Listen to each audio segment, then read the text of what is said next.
Good morning.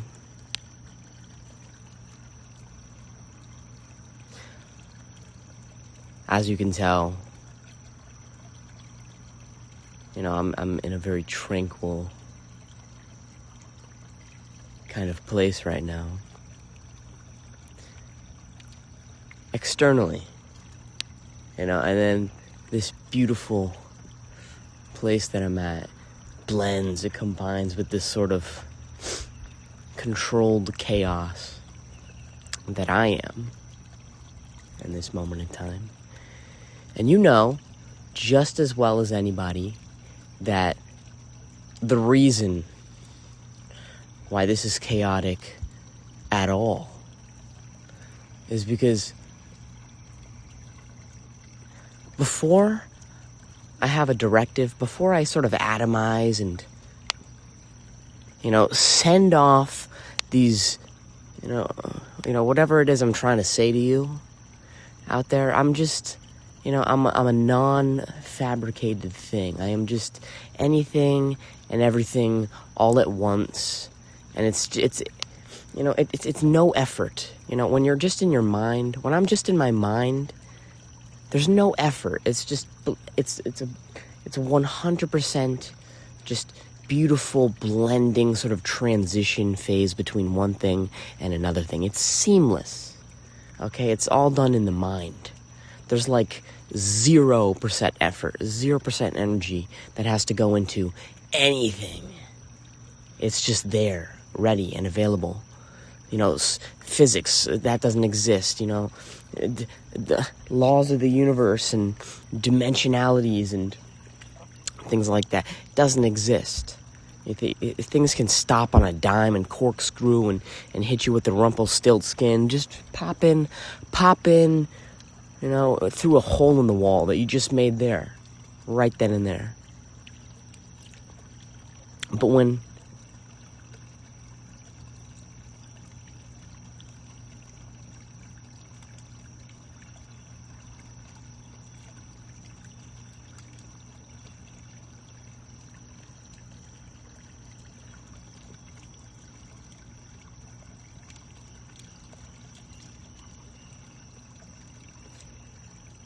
you make something,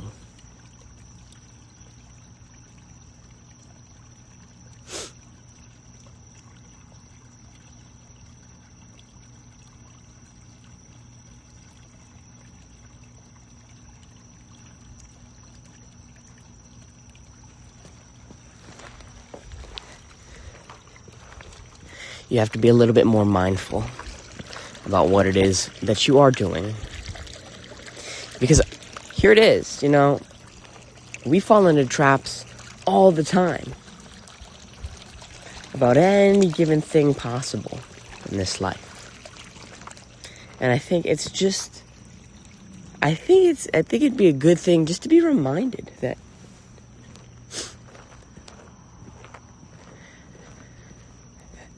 we got to break out of that.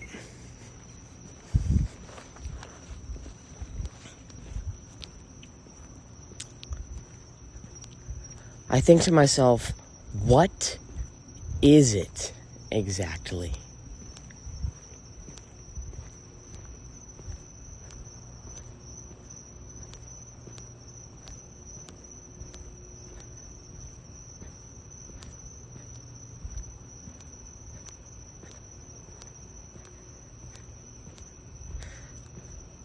One of my favorite artists on the entire planet,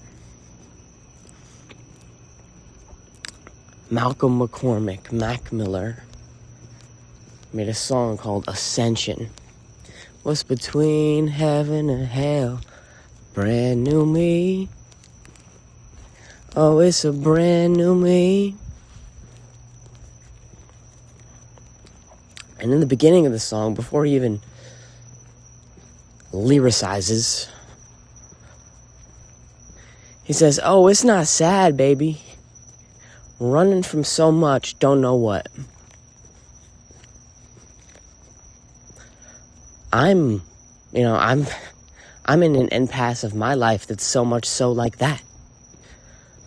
there's so much that I'm running from that I don't even know what it is.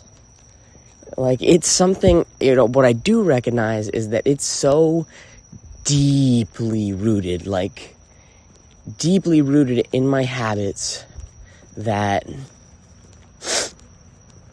it was something, it's something that I did long ago. Back when I was a little kid, back when I was a toddler, and something must have happened. I must have encountered fear in the world, and I just started moving, right? This is back early on when I encountered fear, and, whatever that sort of trigger for the fear response was, I just immediately attached and made an association to fear and flee.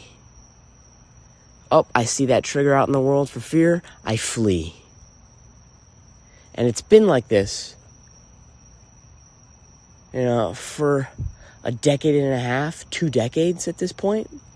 And it's just something that's been there for so long. I sort of I mistakenly took it for a law of the universe, right? It was there for so long, just solidified there. You just kind of, you think it to be a part of the structure.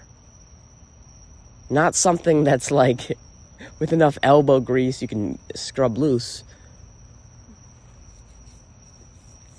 But a piece of it flaked off. A piece of it flaked off to the point where I got to even see, I got to see that this thing wasn't cemented. It wasn't the base material of whatever it is that I was looking at. It was an additive.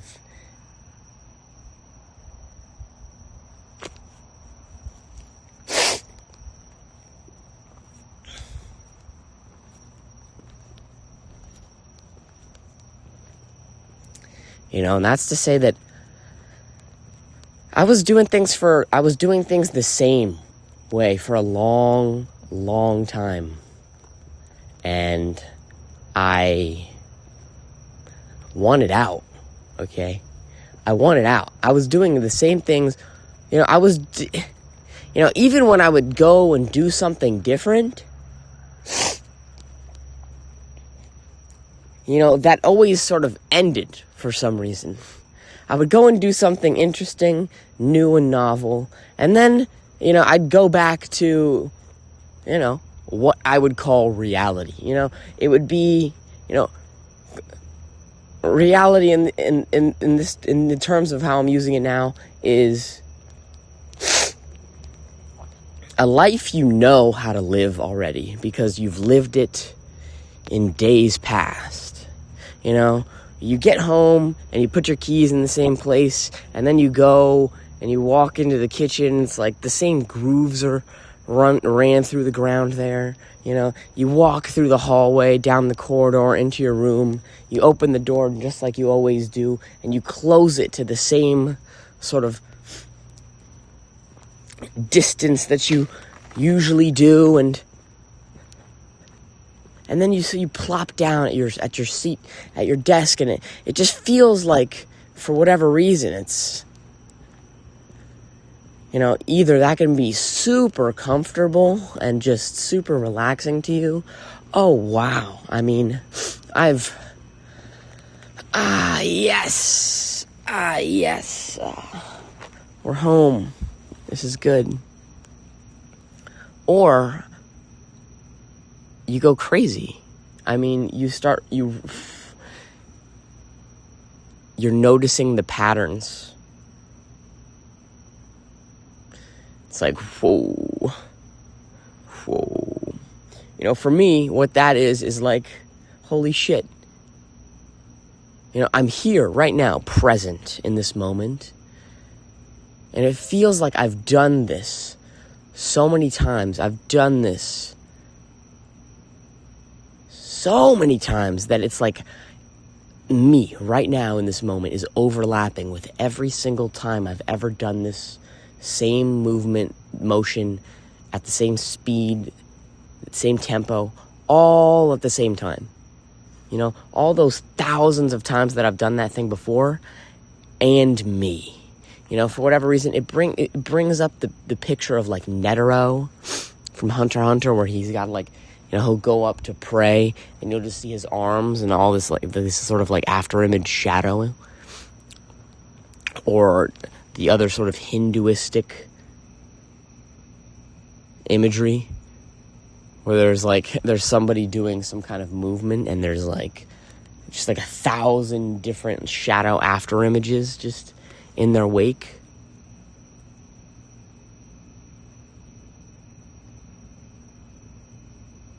Now, of course, you know, in the Hinduistic, the Buddhistic, the Netero, Hunter x Hunter pieces of imagery, they're like cool, calm, and collected, bro. They're there for it, and they've done it before. They've done it before, and they've done it before. Me, in these instances, is like, holy shit. Oh my God, I've done this so many freaking times. How do I escape this? How do I get out of this?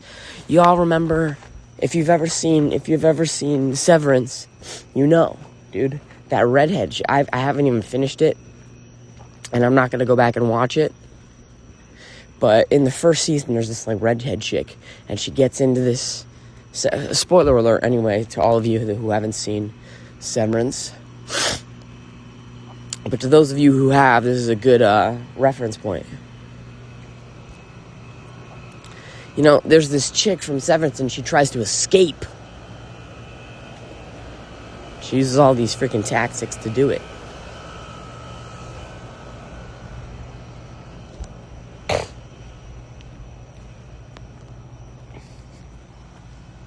You know, and this is where I come into play.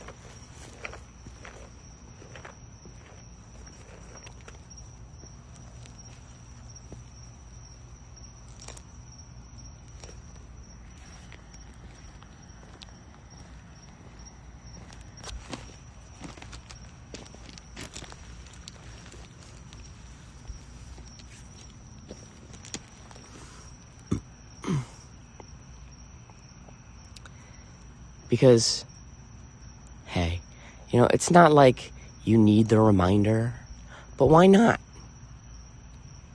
You know? It's not that I don't love my extended family members or anything like that, but my dad, my mom, they'll remind me. They'll call me, they'll text me, and they'll say, hey, it's so-and-so's birthday today. And I'll be like, yes, awesome, great. I didn't remember that, but that's so, thanks for letting me know, because now I can go text them and say happy birthday on their birthday. You know, this is that. You know, it's not that you need the reminder. It's not like you didn't know, but hey, you know, just in case, right? Because we will fall into deeply rooted habits, and we will wonder why life feels so mundane, why life feels like a drag. Why does life suck right now? What the fuck is going on? Right? Okay, here is what that is.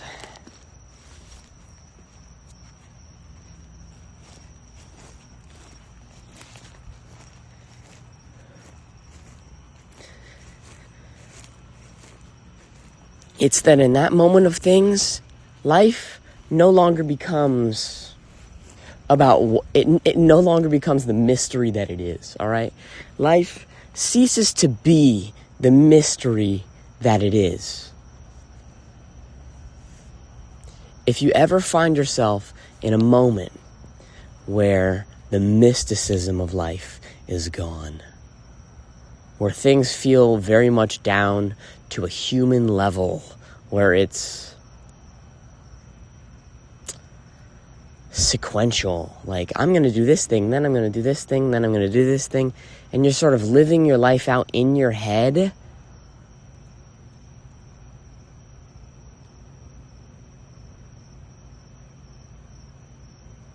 You need to remember that on your way from point A to point B, there is an infinite number of various interval points between A and B. An infinite number of ways to go. An infinite number of stops between A and B. And that you're living your life from A to B, to C to D. And you're missing out. You're failing to see all of the little plot points from A to B, from B to C, from C to D, and so on, and so on.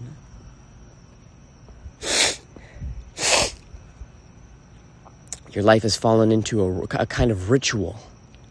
And in that ritualistic nature, that leaves a little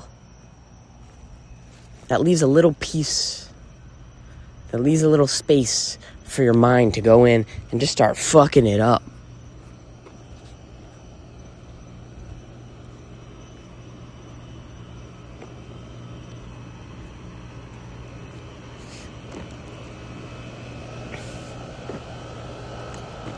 The world is not as we know it.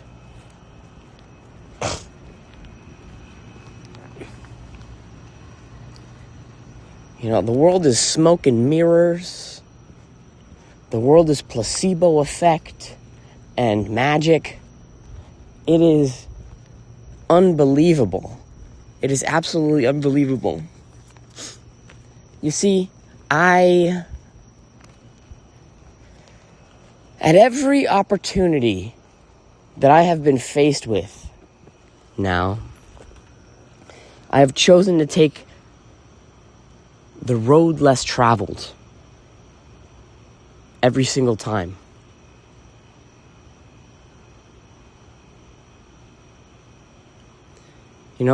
I've noticed that every time I take the road that I've always taken, I am unhappy. I am in a place of uncertainty, insecurity, inferiority, vulnerability in a bad sense. I feel like I'm in danger. I feel like I'm up in the air. I feel just like a low state of fear, anxiety, worthlessness, just kind of I feel like somebody is mad at me and they have the ability to hurt me. And if I just look at them, if I even acknowledge them in that moment, I'm going to get my eyes poked through with a skewer, and I'm going to be lit on fire and just beaten and maimed. And it's why? Why do I feel like that? Why do I feel like that when I'm just waiting for the car in front of me to go? Why do I feel that? That doesn't feel like, why does the punishment not match the crime kind of thing?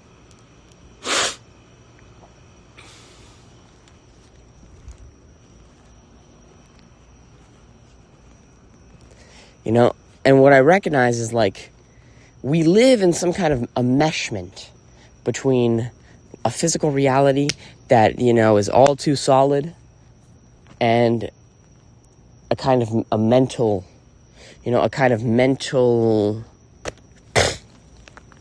however that voice in your mind describes the world to be as, it becomes a little bit more like that.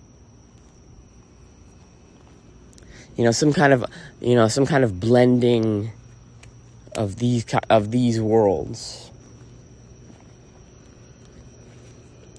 And then there's a whole bunch of Yu-Gi-Oh type shit, just hidden trap cards laid down from yesteryears, days past. And that if you step on them, they will have an effect on you, and unless you know what you're dealing with, you have no idea what the hell's even going on. The whole reason why I say, placebo effect for sure is a thing. The world is made of magic and smoke and mirrors. And it's because it is. I mean, we've grown up. A lot of us, the people who I'm talking to in this moment, we've grown up. That's to say that we're adults by, time standards. I am 27 years old. 26 years. I'm 49 years old. I'm an adult. Man. But some things have not changed, and some things have only changed in our mind, but not really at the level of our biology or how we truly behave. Like, a lot of us are in this kind of just like battered, diminished state where we're sad and, crying, like having an existential sort of crisis, just crying at the circumstances at which we have, like, shifted our perspective to view life upon. And we're just in utter despair, turned up to the 11th notch. And all it would take in that moment would be like for our guardian, for that person who knows us and loves us, to just say, hey, dude, hey, yo, hey, relax. Do you want to go to the Guitar Center? You want to go walk around and look at Guitar Center? Maybe go to Dairy Queen.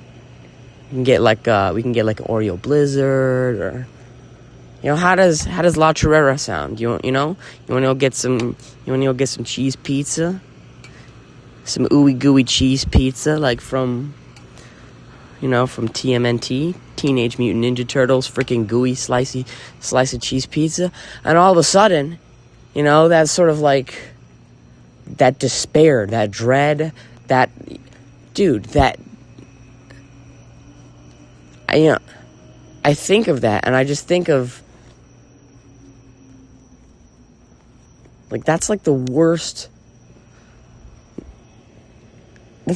perspective, a being could ever have on life. That's like, it's heart-wrenching to have that kind of perspective on life. To feel like you're trapped and you're faced with a sort of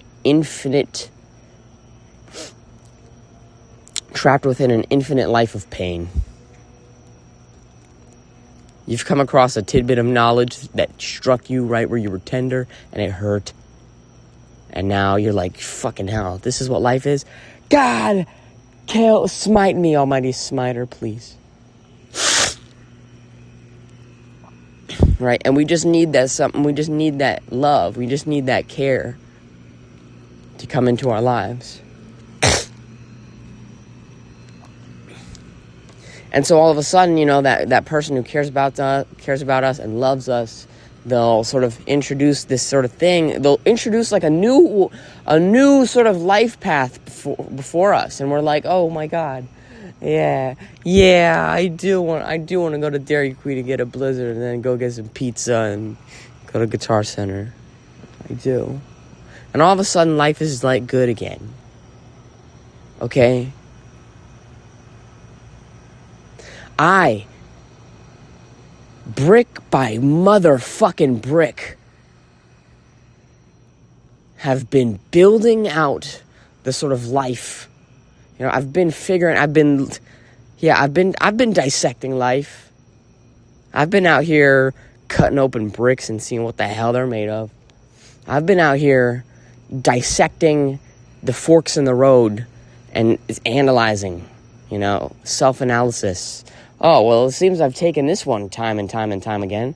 Well, I've also recognized that this is sort of my mental state and the kind of mind chatter that happens every time all the times that this sort of pattern has happened. And now, so I'm making these sorts of associations and whatnot. And, I'm coming back to you to tell you that life is not as solidified as we make it out to be. And we're pretty dumb when it comes to these things. We're very headstrong about it. And here's what I mean. we'll think about time, because it's because of our relationship with time, our relationship with space, our relationship with these things. We don't really, we fail to really, hold our relationship and our connection with time and space with our emotions and our actual sort of, we sort of, I don't know where and why we did this, but we've disconnected, detached, and otherwise cut off our sort of attachment and connection from time and space and to our emotions and our actual sort of processing power.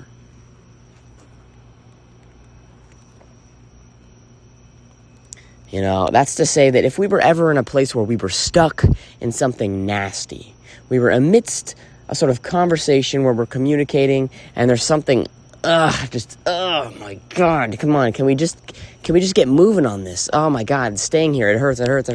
Fucking, hot potato, this shit, oh my God. And you're just waiting. And you think to yourself, dude, we're supposed to go left, because if we go left, that's like the fastest way out of here, more or less. That's the fastest way out of here because, in space, that thing is only 8 feet away. And so, but the line for the friggin' thing to go 8 feet away is eons long. Holy hell, you're telling me? And, we feel like, this is definitely my take.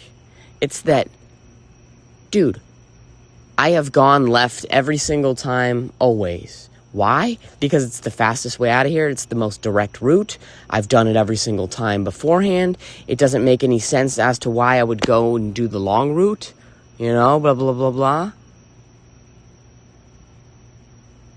I implore you,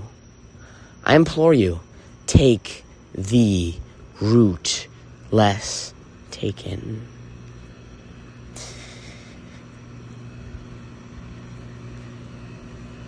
Dude, I'm at this point in my life where I want as little, I don't want to have this sort of patterns in my life that I can see through anymore, dude. I want the kind of life that Hobbes lives in Inception. He's like, he goes to get Paige, he goes to get that lady to go and be a sort of maze drawer. She's like the map developer for the dreams, and he says, I don't want to see the map, okay? I don't want to know about the layout of the dream. I don't want to know the layout of the dream, my boy. I don't want to, okay? I don't want these sort of habitual things.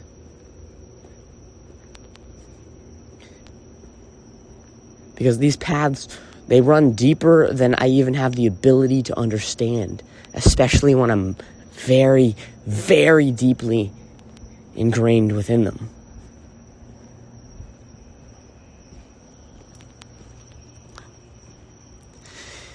And to counteract that, I've oh my God, I've gone through and I've been able to recognize the kind of power that the red velvet rope has had over me. The red velvet rope, past a certain time, isn't manned by any security guard. Is that red velvet rope going to stop you from going wherever that thing is now?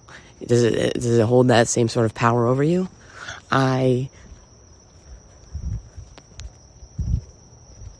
I just throw this, I invite you to, seek this out and look at it for yourself.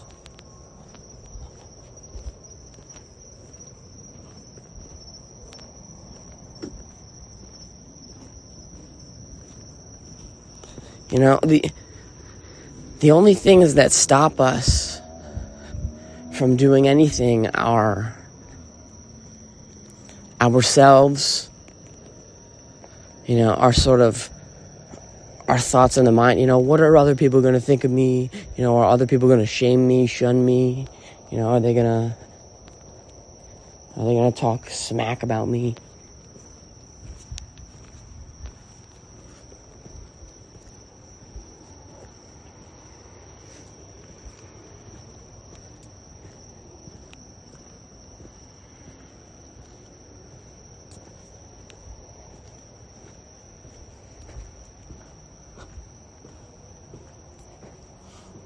And next thing you know, our whole lives become this sort of paths always taken, always taking the same route on your walk down the sidewalk, always think, and we live in a sort of dumb sort of couplet in time. Our relationship with time and space isn't a good one. Everything becomes about I don't even know. Does it become about the doing of the thing or the getting done of the thing? Either way, it's not about the process, that is unfolding before you anymore. It no longer becomes about, oh, wow, that's interesting. We no longer see ourselves as a sort of moving camera in life. We no longer think about our lives in terms of like good views. Like, wow, that would be really cool to walk between those two trees right now. That would be really, oh my God, I love how the lighting looks through that corridor. And so we pursue these things. Our lives fail, oh my God. Like I think about that maybe too much.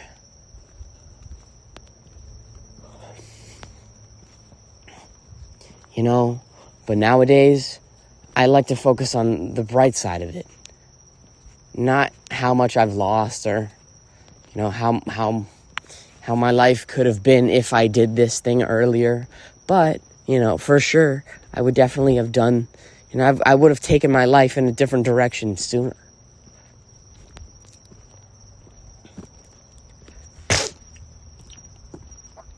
Because it's super hard to even realize, truly, like, how much of what you're doing in the moment of things is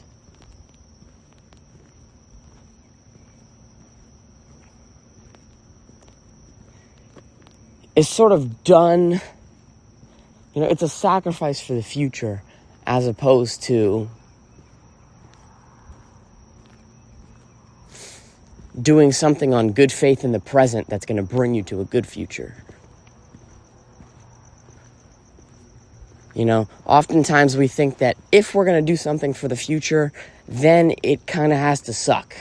There has to be like a blood ritual sacrifice to it. I'm sacrificing for the future, so it's got to be bad.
And that idea is predicated on everything I've mentioned before.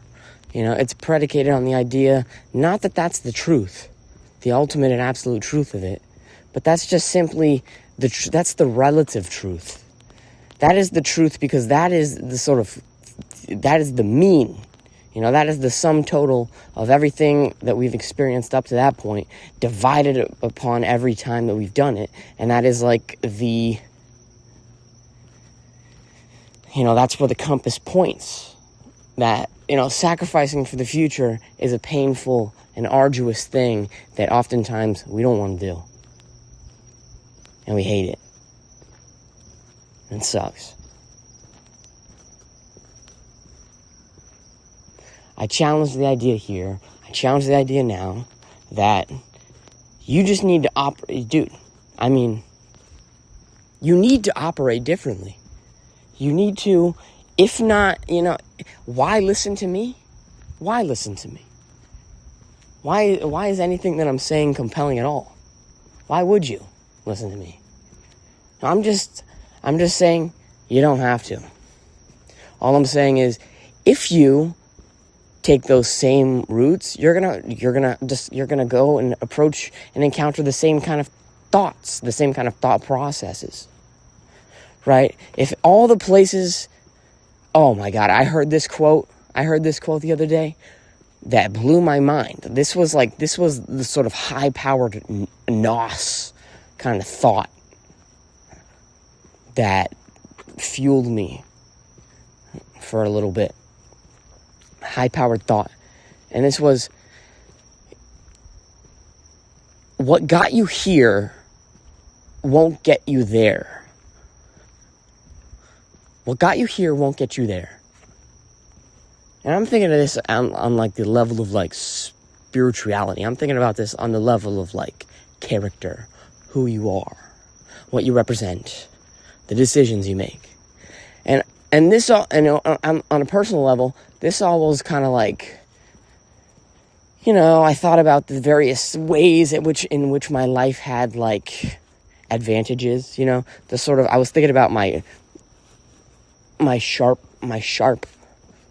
characteristics, or otherwise the ones that I was like fond of, or I recognized had high attribute points put into. And I'm like, you know, and I have all these things that I sort of like about myself, and then I have some other things that I don't like about myself. And then I hear this quote from this person: what got you here won't get you there.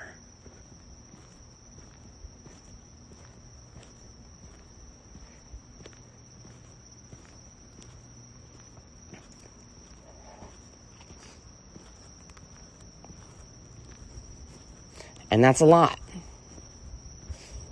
That's a lot. That means, and I recognized what that meant for me in that instance, for sure. You know, I liked who I was a little bit, but I didn't like who I was a little bit. I was somewhere in the middle. You know, and then I recognized I was only going halfway on the thing. And that if I wanted to get where it is I thought I wanted to be,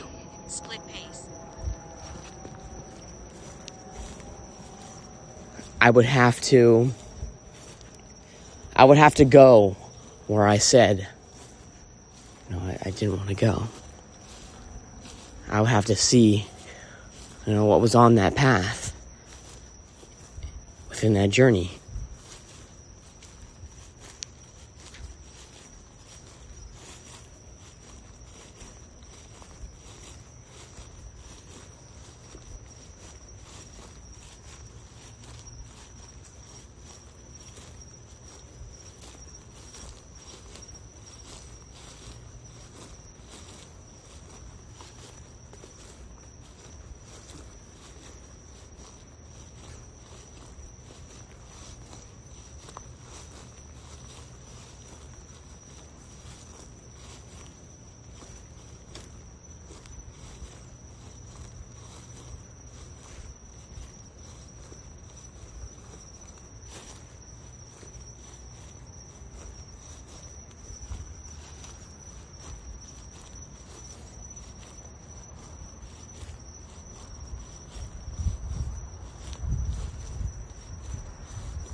I've said it 1,000 times, and I'm going to say it 1,000 more.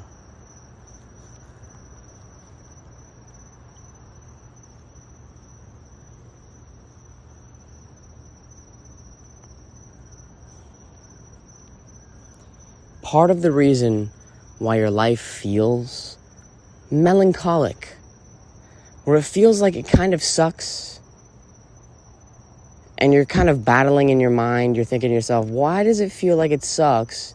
But it also at the same time feels like, so much good is happening. That maybe like am I gaslighting myself into thinking and saying that this life sucks? Like, it doesn't suck. Like, I'm just here right now. I'm doing whatever it is that I'm doing where I'm doing it. This is normal. This is okay. This is good. Like, why do I feel this way about it?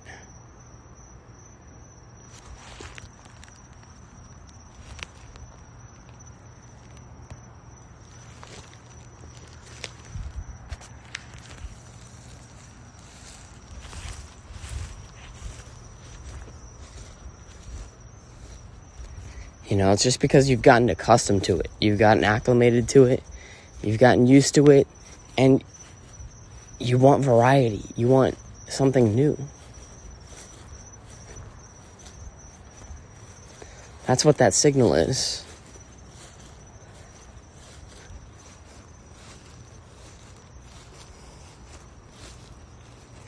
So I implore you, go out there and view the world,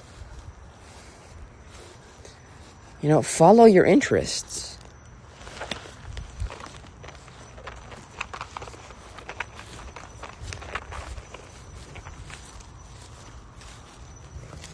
Go out there in the world and take those paths that somehow call to you.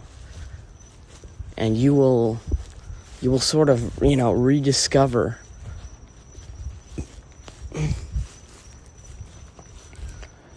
something that is, deeply nested in you.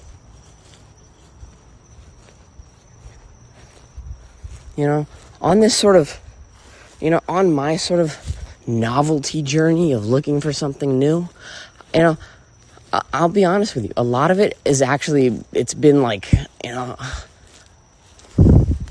sort of like an archaeological dig.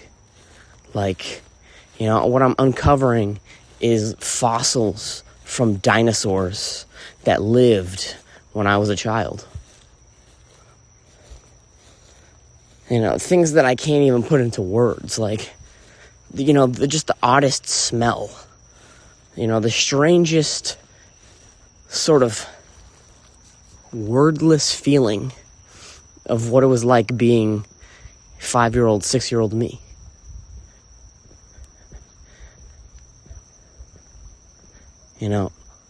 A me that existed before all the patterns, before all the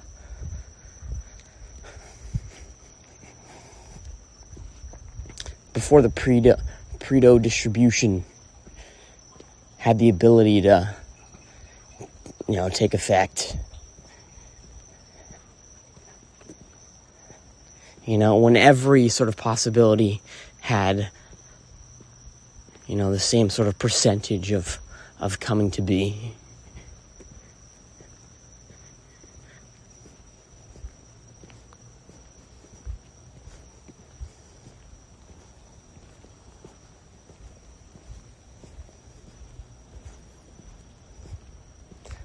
And so that's definitely been my experience, right? And that's the experience that I wanted to share with other people.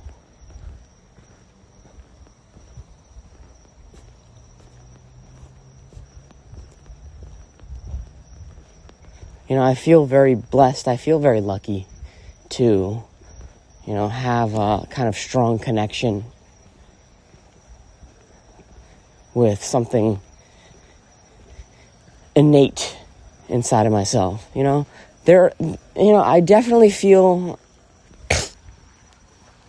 kind of like a Phineas and Ferb kind of thing going on inside of me, right? There's a part of me that is very much verbal.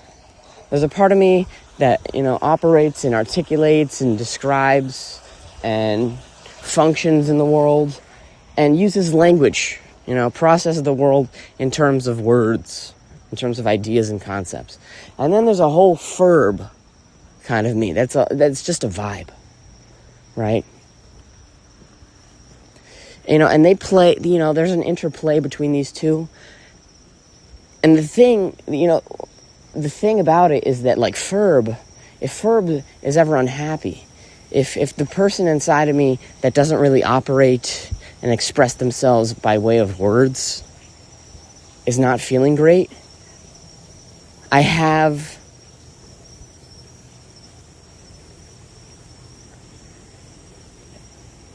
sure it's like a muscle. It's like a muscle. Anytime my life isn't operating really great, Ferb, that nonverbal person inside of me is not feeling good. And, those brothers haven't really spoken in a little bit, and their communication is a little messed up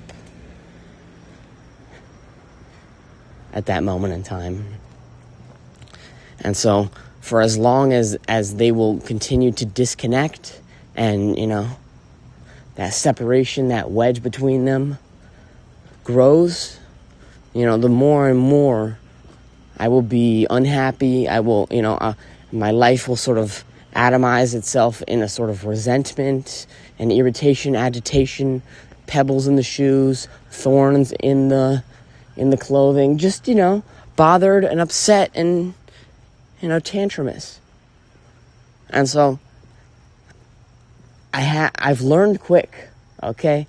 I've learned very quick that there are these sort of two. It's not like this, for verbatim. This is just simply like the analogy at which I'm poking at this thing. But what I'm trying to say is there's a person inside of me that articulates the world and expresses themselves through words. And then there's somebody who is primordial to all of that. There is somebody who is beyond words.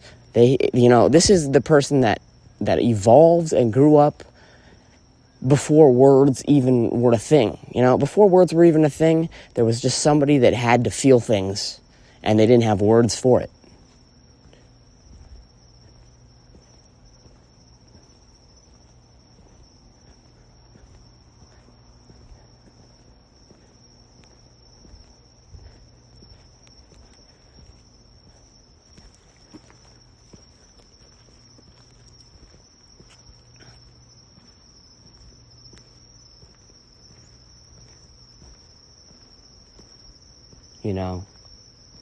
And so I feel very blessed to be able to, to just have the kind of feeling,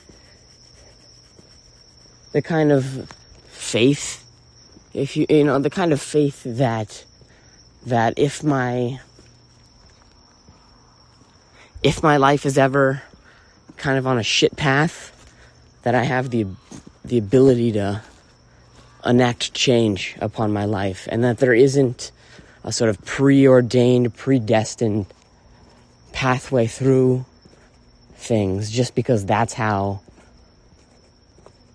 just the path that I've always known.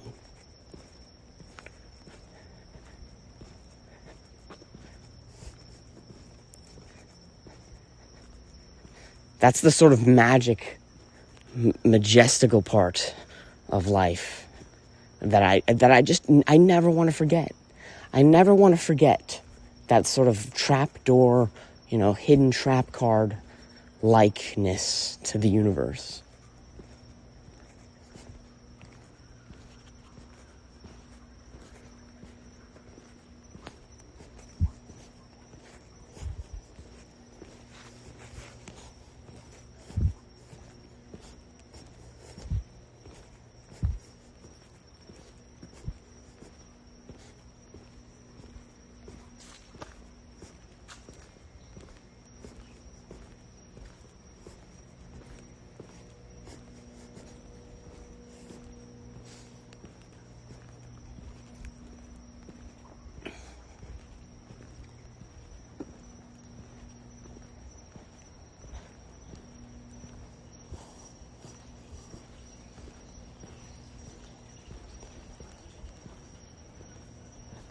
if there were a thing that had the ability to unlock doors for other people, or just shift sort of doors of perception that people may or may not have, it would be that we don't know the world. We don't understand the world.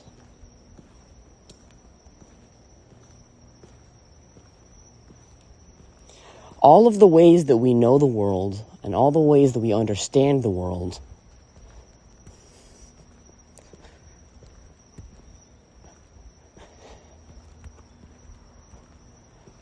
come from, they are a direct result of how we have interacted with the world.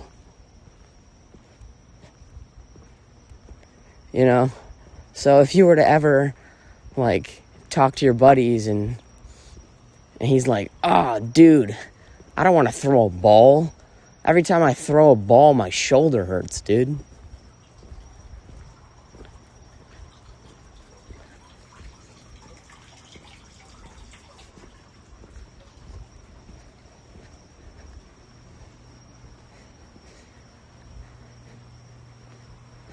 Throwing balls makes your shoulder hurt.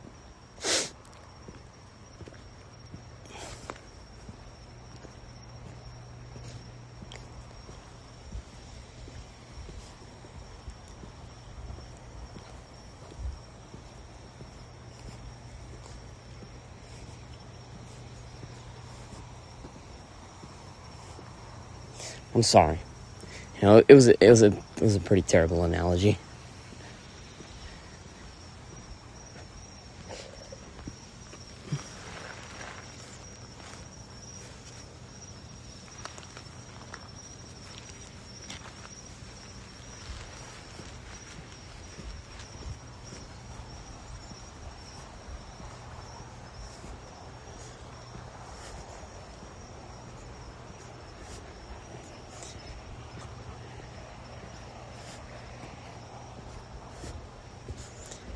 We don't know how to get to the destination.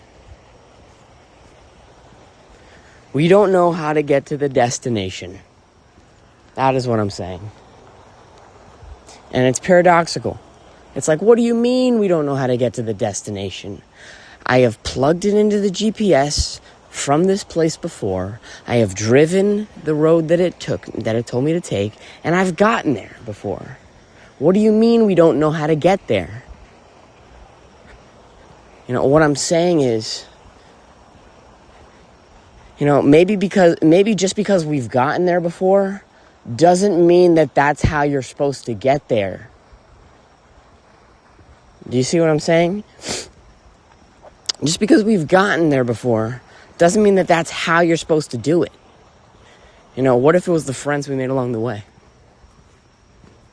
What about in that first scenario when you took that route that was given to you? What if you had what if everyone in that car was silent and we were all playing bad music and we were having a bad time in there? And then what about the next time we go in there and we didn't have that GPS and, we made 5 different stops to go to the bathroom and all these different stops along the way, and you think to yourself, that seems really inefficient.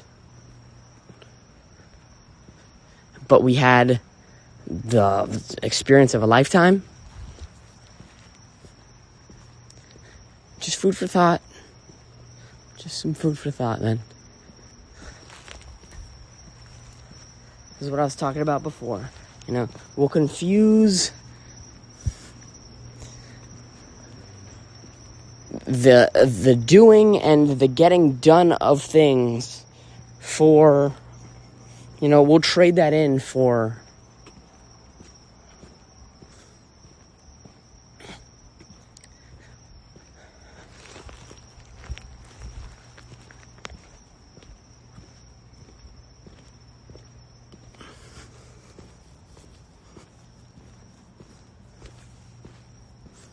it's like we'll trade the feeling of the experience in for the doing and the getting done of the thing.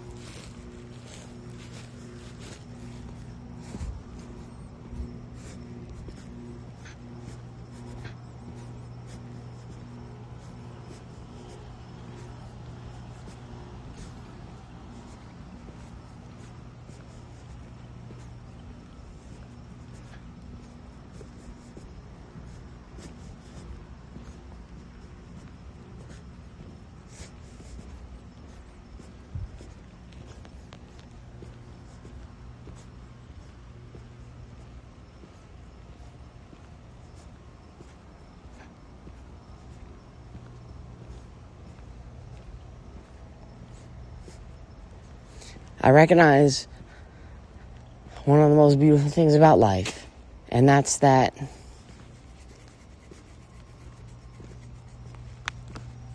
if you take a step forward in a new direction, life will form around you.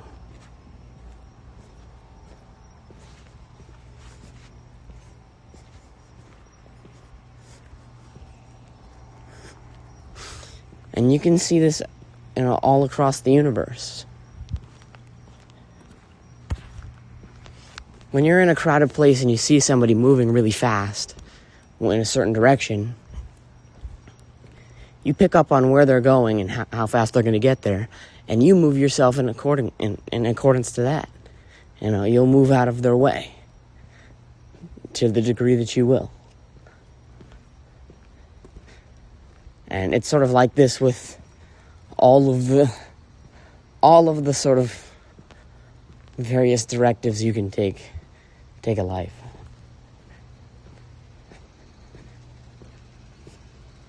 Life will move around you.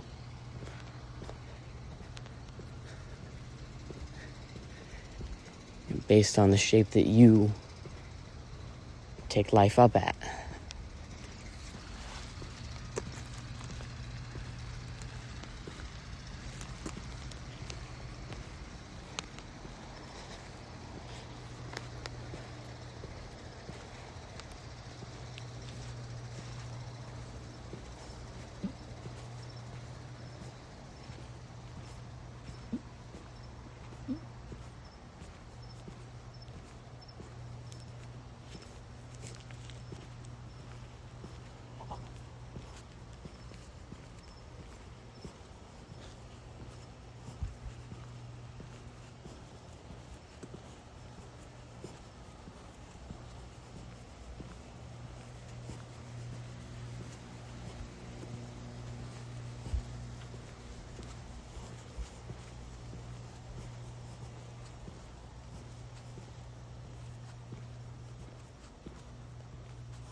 Thank you so much for listening.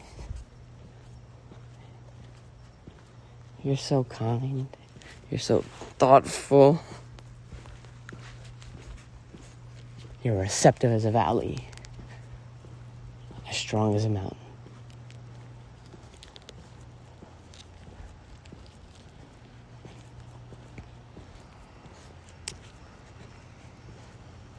I'm getting out of here for the time being. I'm gonna go back into verb mode, I'm gonna go back into the sort of non-verbal realm of things. And I'm gonna be residing there.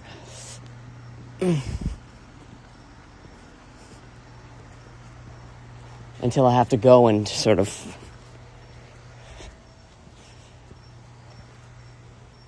advocate for myself or represent myself or have to put into words my being to sort of clarify or to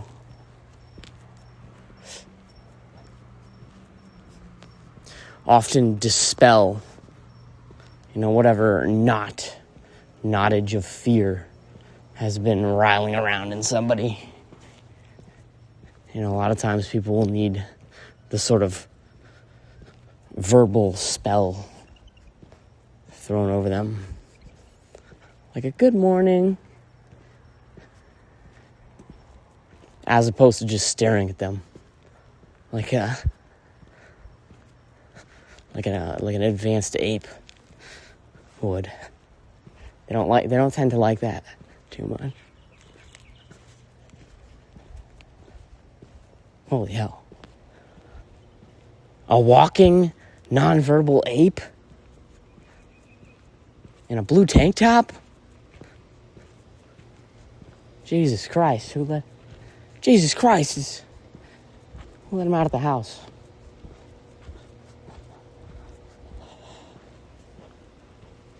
That boy didn't even say hello. Sorry.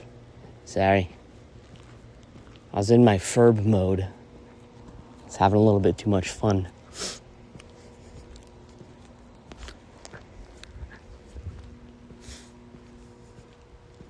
All right. Without further ado, Mace Windu.